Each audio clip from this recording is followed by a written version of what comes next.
Shalom, Bapak Ibu dan teman-teman yang dikasihi Tuhan. Puji nama Tuhan, kita diberikan kesempatan untuk menikmati kebaikan Tuhan di saat ini. Saat ini saya akan memberikan firman Tuhan, sangat-sangat memberkati kita tentunya. Mari kita membuka dalam kitab Mazmur pasal yang ketiga, ayat yang pertama sampai ayat yang ke-9. Kita akan sama-sama merenungkan firman ini. Saya akan membacakan untuk kita semua. Mazmur Daud ketika ia lari dari Absalom anaknya. Ya Tuhan, betapa banyaknya lawanku, banyak orang yang bangkit menyerang aku, banyak orang yang berkata tentang aku, baginya tidak ada pertolongan daripada Allah. Tetapi Engkau Tuhan adalah perisai yang melindungi aku, Engkaulah kemuliaanku dan yang mengangkat kepalaku. Dengan nyaring aku berseru kepada Tuhan, dan Ia menjawab aku dari gunungnya yang kudus. Aku membaringkan diri lalu tidur, aku bangun, sebab Tuhan menopang aku. Aku tidak takut kepada puluhan ribu orang yang siap mengepung aku. Bangkitlah Tuhan, tolonglah aku ya Allah. Ya, Engkau telah memukul rahang semua musuhku dan mematahkan gigi orang-orang fasik. Dari Tuhan datang pertolongan, berkat-Mu atas umat. Bapak Ibu Saudara yang dikasihi Tuhan, konteks pada saat itu di mana Raja Daud sedang menghadapi peperangan. Kalau dalam perjalanan lama kita sering sekali membahas tentang peperangan, pertarungan antara suku ini dengan suku ini, bangsa ini dengan bangsa yang lain. Tetapi di satu sejarah yang dialami oleh Raja Daud sendiri, yang dituliskan juga dalam Alkitab bahwa dia merupakan satu keluarga yang melawan anaknya sendiri, bertarung dengan anaknya sendiri, yakni Absalom. Jadi pada saat itu Bapak Ibu Saudara, Raja Daud dikejar oleh Absalom. Absalom ini adalah anak kandung dari Raja Daud. Kenapa Absalom tega melakukan mengejar ayahnya, mau membunuh ayahnya, mau merebut kuasa dari ayahnya? Karena dia merupakan orang yang tidak mengenal kebenaran Tuhan. Dia adalah orang yang tidak taat kepada Tuhan. Sehingga begitu berat, begitu banyak hal-hal yang ia pikirkan untuk mencari cara merebut apa yang menjadi haknya ayahnya. Dia rela melakukan hal apapun untuk membunuh ayahnya. Bahkan kalau kita baca di kitab Samuel, di situ ada tertulis bahwa setiap hari Absalom ini akan menahan orang-orang Israel ketika mereka mau pergi ke kerajaan untuk bertemu dengan Raja Daud. Absalom ini akan menahan mereka, lalu bertanya kepada mereka, ngapain? Tujuan apa kamu pergi ke kerajaan? Ketika orang-orang menjawab, untuk memecahkan masalah kami, untuk membawa perkara-perkara kami. Lalu Absalom akan bertindak, percuma kamu pergi menghadap Raja Daud, percuma kamu pergi ke kerajaan, sebab Raja Daud tidak akan memberikan kamu penyelesaian yang benar. Kamu akan disalahkan, kamu akan dihakimi. Itu kata Absalom. Namun melalui Mazmur pasal 3 ini kita belajar Bapak Ibu bahwa kondisi yang begitu dihadapi oleh Raja Daud, kondisi yang dimana ia benar-benar tertekan, benar-benar sakit dan benar-benar ketakutan, dia masih mengatakan, kalau kita membaca di ayat yang ke-6, aku membaringkan diri lalu tidur, aku bangun sebab Tuhan menolong aku. Sungguh indah seorang yang menghadapi begitu banyak tekanan, begitu banyak rasa ketakutan, dan ia bisa mengatakan, aku membaringkan diri lalu tidur. Sungguh sangat kontroversial ketika orang yang menghadapi situasi yang demikian, ia masih bisa mengatakan, aku bisa tidur, aku bisa tenang. Ya, kita semua pasti tidak akan bisa mengalami akan hal. Tetapi Bapak Ibu Saudara, Raja Daud tahu betul, yakin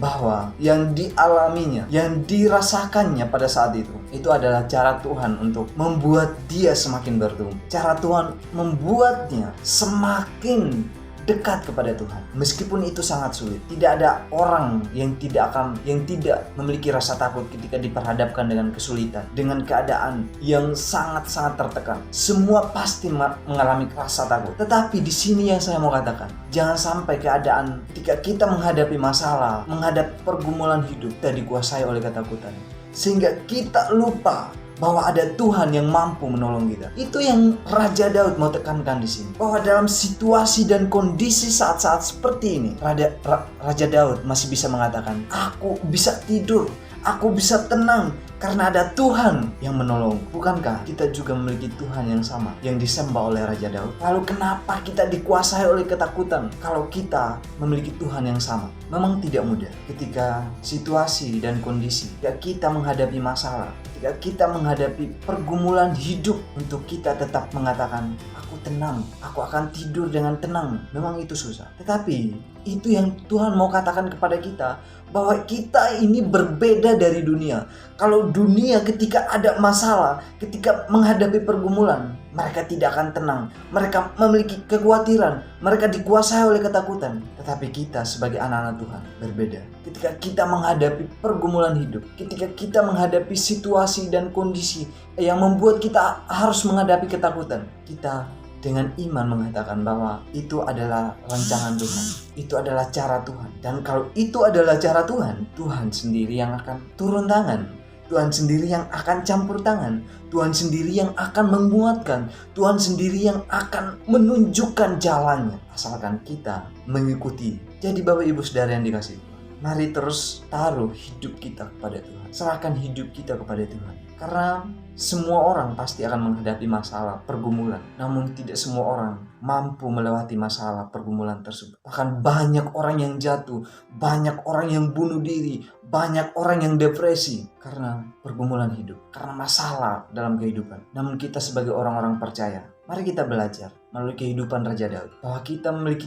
Tuhan yang besar, yang mampu menolong kita, yang mampu menguatkan kita, yang mampu menunjukkan jalan kemana kita harus pergi. Oleh sebab itu, mari serahkan hidup kita kepada Tuhan.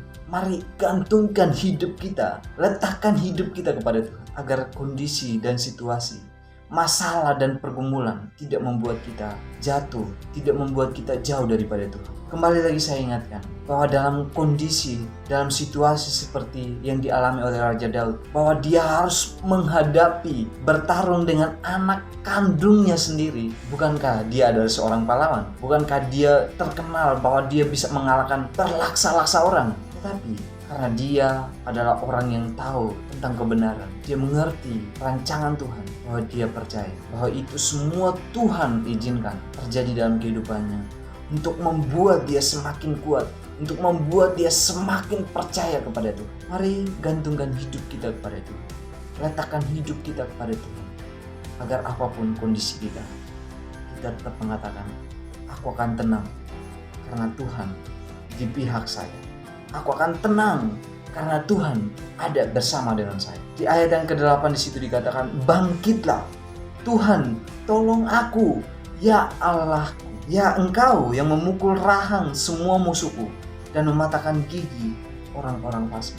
Raja Daud sudah begitu banyak menghadapi musuh-musuhnya, sudah begitu banyak pengalaman-pengalaman dalam pertarungan, dan sudah begitu banyak yang menikmati pertolongan Tuhan. Sehingga di situasi ini, di kondisi di mana Absalom anaknya mengejar dia, mau membunuh dia tidak kaget lagi. Meskipun ya secara manusia dia pasti takut pada saat itu, tetapi dia tidak akan kaget lagi karena dia sudah yakin sekali bahwa Tuhan yang memeliharanya selama ini, dia terus yang akan memeliharanya seterusnya. Itu yang dia yakini, sehingga dia benar-benar mengatakan, aku membaringkan diri lalu tidur, aku bangun sebab Tuhan menolong aku. Jadi Bapak Ibu Saudara yang dikasihi Tuhan, letakkan hidup kita kepada Tuhan, karena ketika kita benar-benar menaruh hidup kita kepada Tuhan, apapun persoalannya, apapun masalahnya, apapun pergumulan hidup ini, maka kita tidak akan menyerah, maka kita tidak akan menyalahkan keadaan, maka kita tidak akan menyalahkan diri sendiri,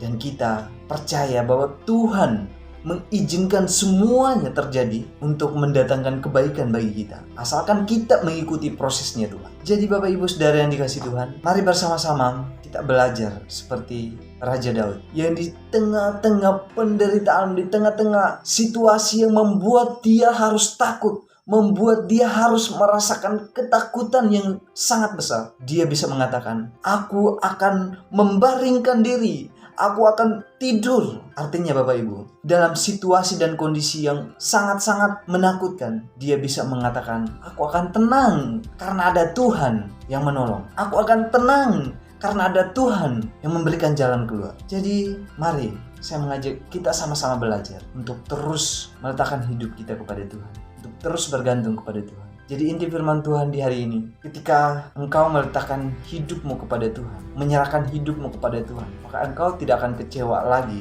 atas proses-proses Tuhan. Engkau tidak akan menyalahkan Tuhan lagi, menyalahkan keadaan lagi, menyalahkan dirimu sendiri lagi. Karena engkau tahu bahwa Tuhan mengizinkan segala sesuatu terjadi, asalkan engkau taat kepada Tuhan, asalkan engkau mengikuti jalurnya Tuhan. Sehingga apapun situasinya, apapun kondisinya, engkau tidak akan kaget lagi, karena engkau tahu itulah cara Tuhan untuk menolong, itulah cara Tuhan untuk membuat engkau semakin bertumbuh, makin naik level. Jadi mari pegang teguh janji firman Tuhan, bahwa orang yang meletakkan hidupnya kepada Tuhan, dia tidak akan dikuasai dengan ketakutan, dikuasai dengan kekhawatiran. Kita berdoa. Tuhan, kami bersyukur saat ini Tuhan memberikan kami pelajaran yang baru.